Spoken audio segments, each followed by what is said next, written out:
I've received a lot of questions about my daily journaling process after sharing some clips of this in my recent videos. I'm really not trying to over-sensationalize things here, but this journal has kind of become the keystone of every major decision I make. It's the quarterback predicting my every move, making game time decisions. It's the guy playing The Sims. Me? I'm just an avatar in the game.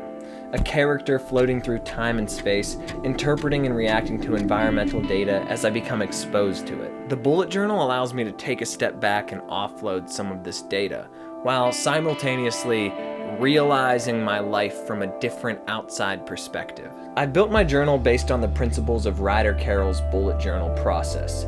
If you do a quick YouTube search on bullet journaling, you'll find that people have gone crazy with their own elaborations on this method. Here's mine. Well, actually, this is my 2019 journal, and I'm so over 2019, so,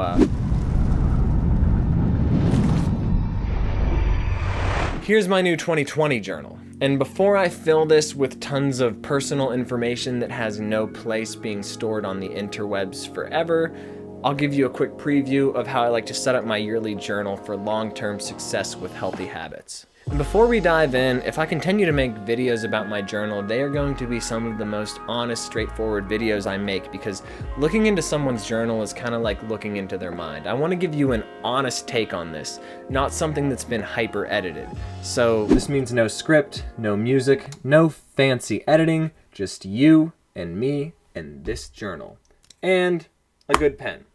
And a good ruler. Preferably some sort of stainless steel, but we don't need the ruler for now since I already set it up.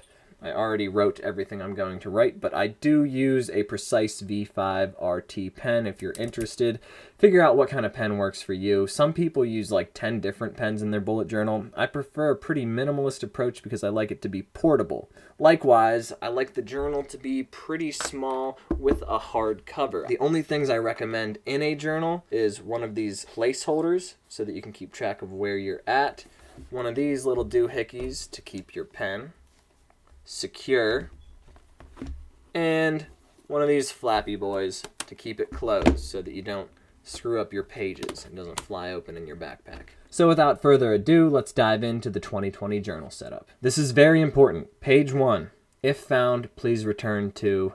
Write your number and your email so that if somebody finds your journal, they can get it back to you. You're going to put a ton of time and effort into this thing, and you don't want to lose it.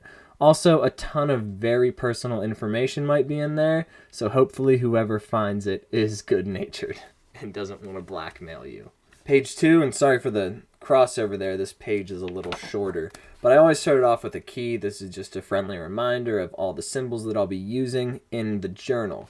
I start with the most important tasks. The journal is mostly comprised of tasks. If you complete a task, I cross it out. There's just something rewarding about crossing off tasks. This also helps incomplete tasks shine through with all the hoopla inside my journal. If a task becomes irrelevant, I draw an X on it. It might become relevant someday, and I like to know that at some point I considered this task. If a task gets migrated forward or backwards, I turn the dot into an arrow. Events are circles. Usually accompanying events are boxes. I use boxes to tell the time of day or the date of an event. If something is particularly important, I'll draw an exclamation point next to it. But if it is the priority of the day, I will use a star. Each day only gets the opportunity for one star. If I just did this task that day, it would be a win. If I draw these little spectacles, that means that something requires research. A dash like this means that it's a note, and a little thought bubble means that it's an idea. Now, there's an important distinction to make between notes and ideas, because notes are things that I come across that are just facts. Say it's a certain drink that I like, or someone has a peanut allergy. This is a fact that I'll jot down. If it's a peanut allergy, I'll put the exclamation point next to it, because that is important.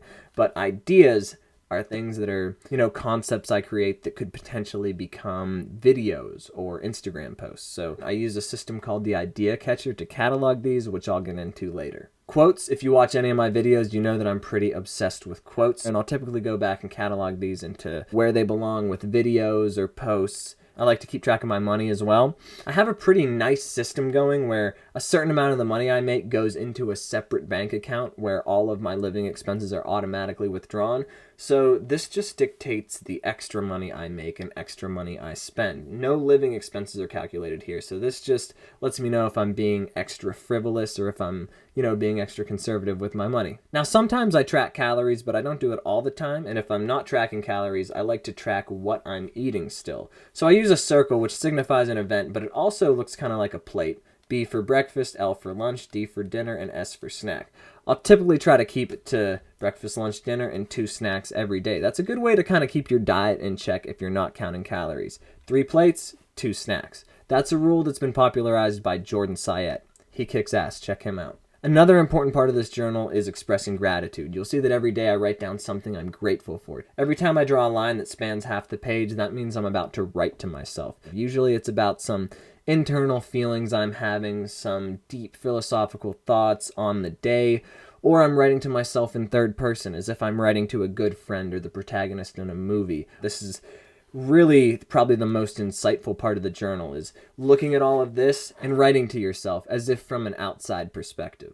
After the key, a lot of people that bullet journal will put an index and they'll keep track of their pages. I don't find this to be very useful for me just because the journal goes in chronological order. And if I want to find January 5th, I just search between January 4th and January 6th. After the key, we get right into the yearly log. You'll see that I have each month on the side, dignifying what each box represents. And at the top of each box, I have my intention for the month outlined. Typically, this intention could be anything, but since I'm doing the 2020 challenge calendar, available for free on chasebarron.com, I decided to make each challenge the intention for the month. My theory is that, if I can at least complete most of these challenges, it'll be a pretty fulfilling year. I want to set up some sort of schedule for myself that is actually achievable. Within each month, I write down some important dates and goals and research topics, typically some birthdays. You'll see that I haven't completed this yet, but that's because I don't think you guys need to know every single aspect of my life. An interesting thing to note here is that I screwed up in November and I started scratching into where I put my intention. Over time, you're going to realize that this journal is not going to be perfect. And I don't want to put a lot of time into setting it up. I want to put time into reviewing my life and planning my actions, but it looking pretty doesn't matter to me. Then after the yearly log comes the first monthly log. I like to make mine look like a calendar, and I like the weeks to start with Sunday and end with Saturday. At the bottom of each week, I'll write out some intentions for that week. Another important thing to note is this is a little trash can and recycling can. It's a really good reminder. You'll see that I made a note to do a little research on greasing the groove this week. And if you're curious about what this is, you'll find out in an upcoming video. But for now, oh crap, I need to go do 10 burpees.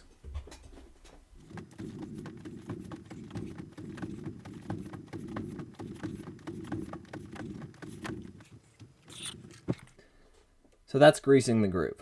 Oh, Maebell's here. What's up, dog? And that's generally how the monthly log flows. I'll add dates to it as they come up. If an important date comes up throughout the year, I'll write it in the yearly log.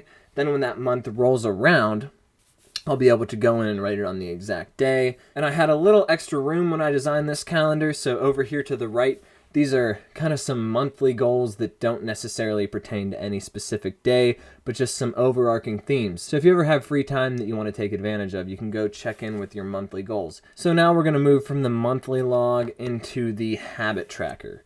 Each month gets a monthly log and a habit tracker. Now, if you want to build out a habit tracker, this is just inspiration for your own habit tracker. I think it's very important that you decide the metrics that determine your action. You need to figure out what's important to you and implement that however will be effective for you. Every month, the habit tracker will look a little bit different based on what habits I'm prioritizing that month. But in general, I write the dates horizontally and the habits vertically, and I use the intersection points as a sort of grid to map out my habits. Also, before moving on, notice that I have a system of hieroglyphics built out here, and they generally change from month to month, so I don't really feel the need to put these in the key. The more concrete symbols are in the key. The things that are subject to change, I typically write as hieroglyphs in the habit tracker. I've divided my habits up into some categories. The weight category is a couple things that I can determine at the start of each day, pretty much right after getting out of bed. You see, we're just working in order here. I've been trying to moderate my wheat consumption, my sweet consumption, and my alcohol consumption. And the way that I like to track this, and you can track this stuff in any way you want, if I avoid sugar but still consume artificial sweeteners, I'll put a slash in the box. If I do have alcohol that day, I'll write the number of drinks that I had. Now we're at the bottom of the day. This is the review category. This is generally things that I can't determine until the end of the day. As I lay down in bed, I can track how many steps I took that day. Here I'm tracking my cash flow, and this is all the extra cash flow beyond my necessities for life. And at the very bottom is my optimism tracker. I used to try to track my mood, but I think tracking optimism has proven to be a lot more useful to me. I don't think that we can typically choose to be happy or sad, but what we do have more free will over is if we decide to look at things with optimism or pessimism. So I have a little chart here where each day I compare it to the previous day. And along the bottom here are really important events that might alter my habits. All of these important dates affect my habits in different ways. This is really useful because you can see which habits affect other habits. A huge one is sleep. If you get less sleep, you might not get as much exercise, or you might be a little less productive throughout the day, or your optimism might be down. Before moving on, I'll also note that over here, I have my totals and averages where I look back at the entire month and see how consistent I was with each habit. Some of the habits I want to do every day, some I want to do every other day, so it's just important to know. So that's all I have on the habit tracker for now. If you guys would like a more in-depth look at this, let me know in the comments, but I really want to let you build your own habit tracker in your own unique way. So, yeah, onward. Now we're getting into the daily logs. So I like to divide my spreads up so that each day gets half a page. I find that within a 4-day window, certain events that happen on, say, Wednesday can affect events that happen on Friday.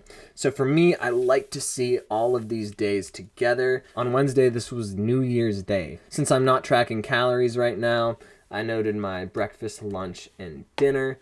Now, I don't typically need to write down when I'm doing things like working out or doing yoga because that's generally kept track of in the habit tracker, but since this was a special day, New Year's Day, I felt the need to write it down, and I did get a yoga session in, so that was nice. I crossed that off. We also wanted to clip Maebell's nails, but we didn't get around to it, so I turned that task into an arrow, and I moved it over to Thursday. We did clip her nails on Thursday, so I got to cross that out. Something you'll notice from the monthly log on Thursday is that I have my little trash and recycling can. Looks like I took out the trash and recycling because I crossed those out.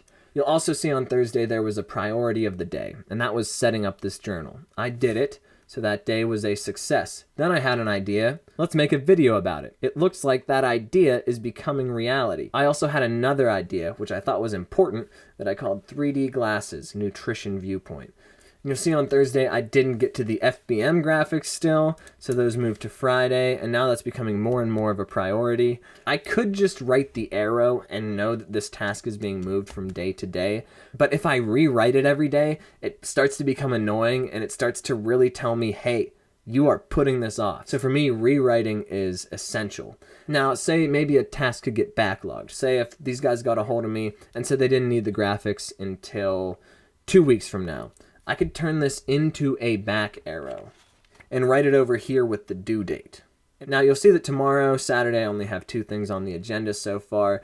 The first thing is a task that's important. It's an idea catcher session in which I'll reflect on the past few days, see if any ideas came up, and then I will transfer them into this catalog of documents I have on my computer where I just elaborate on each idea until I can't think anymore. And then I'll determine if that idea is worth a YouTube video or an Instagram post or what have you. Believe it or not, all of you are having great ideas all the time. So I highly recommend that you find a system for tracking your ideas. Any system that works for you. It doesn't need to be the idea catcher, but that's proven to be great for me. So at the end of every day is where I draw my line and write to myself. And I was planning on not showing you this, but so Chase in the edit, if we're blurring this out, let's not blur it out any longer because this is kind of fascinating. And this is potentially the most impactful part of this journaling process Here's what I wrote to myself at the end of Wednesday. I think that I'm self-sabotaging my 2020 game plan. Just a little. It's imposter syndrome kicking in again. Granted, the holidays are the time to relax, but I really overdid it this year. I think that some part of me doesn't feel like I'm worth all of this, but I know I am, if I can just be honest. So I was feeling really down. Actualizing that thought and writing it to myself and writing about these feelings honestly really helped me to understand them. This thought kind of kicked around in my head throughout the day Thursday, and then on Thursday night I wrote to myself from a third-person perspective. I'm writing to myself as if I'm writing to a good friend, because you would never be as hard on a good friend as you are on yourself. So on Thursday, here's what I wrote to myself. You are not a fraud. Today, you spent hours working on your craft when you could be watching Netflix. You do care. No matter where you are in life, some folks will look up to you, and some folks will look down on you. Where you are today is perfectly okay.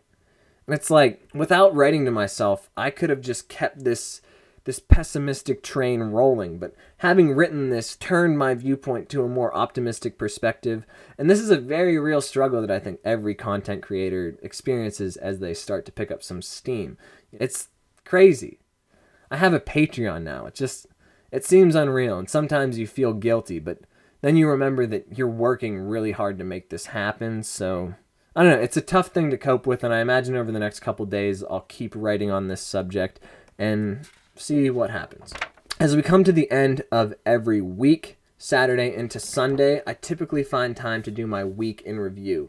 The week in review has proven to be very essential for me because throughout the duration of a week, it's really easy for us to be hard on ourselves and not recognize how much we accomplished. Typically on Saturday, I'll be looking at the tasks that lay ahead of me and I'll be thinking, wow, you have so much to do. You must have really slacked off this week. But in actuality, I put so much effort into these accomplishments that I did have some shortcomings. Then before I get into the shortcomings, I write about the key events that happened that week. I write each one down and the date and kind of reflect on that event. That kind of gives you some sort of justification for why you had these shortcomings. Now, some of the shortcomings are inexcusable. Like some weeks I've written things down like, you've been a pretty bad dog dad. Right, Maebell? Oh, she's asleep. But like some weeks I just haven't been there for Maebell or I haven't been there for my girlfriend, and those are more inexcusable things, but that's why you give yourself the opportunity for next week. What 5 things can you think about next week? Maybe you look at your habit tracker and you didn't meditate enough. So maybe next week, meditate a little bit more. See how that has an impact on the way that you feel. Maybe there was something you wanted to accomplish, but you didn't. That falls under shortcomings. Next week, make that a priority. Make that a daily priority. Put a little star next to it and cross it off. Then at the end here, I have my line in which I'll write a little bit to myself from that third person or first person's perspective, just to condense the week with a few concluding thoughts. For me, it's important to keep these lists to 5 items each. Each week, there are at least 5 noteworthy events. There are at least 5 shortcomings. There are at least 5 things you could do next week to further yourself along the path towards your goals. Sometimes it's hard to come up with these 5 things, but sometimes there's so many things that it's hard to narrow it down to 5. So working within a framework for me really helps me to determine what's important, and as the days go on, I will start to catalog the days throughout here using the same key I've been using so far, and at the end of the month, I will do a month in review similar to the week in review, but a little longer form. I'll probably do 10 items each and then write a whole page about how I felt about the month and what I can do next month to improve upon. So I hope this video made some sense at all. If you want to know more about a particular section, let me know in the comments, but I think the important thing here is that you need to create your own journal, and you can't base yours too much on mine because your actions and habits make up who you are. And if you let me determine that, then that is unfair to you and unfair to me. It's like you need to develop your own system. You need to put time into it. You need to realize that your journal is not going to be picture perfect. Don't break out the whiteout. Live with the mistakes, learn from them, and move forward. There are going to be tons of journals throughout your life if you keep this up. It's kind of like you're playing a video game and predicting the next move. It gives you this really weird look at your life. And for me, it's been nothing but good. It's kind of made everything I'm doing today possible. But I hope that came across. So, we'll see.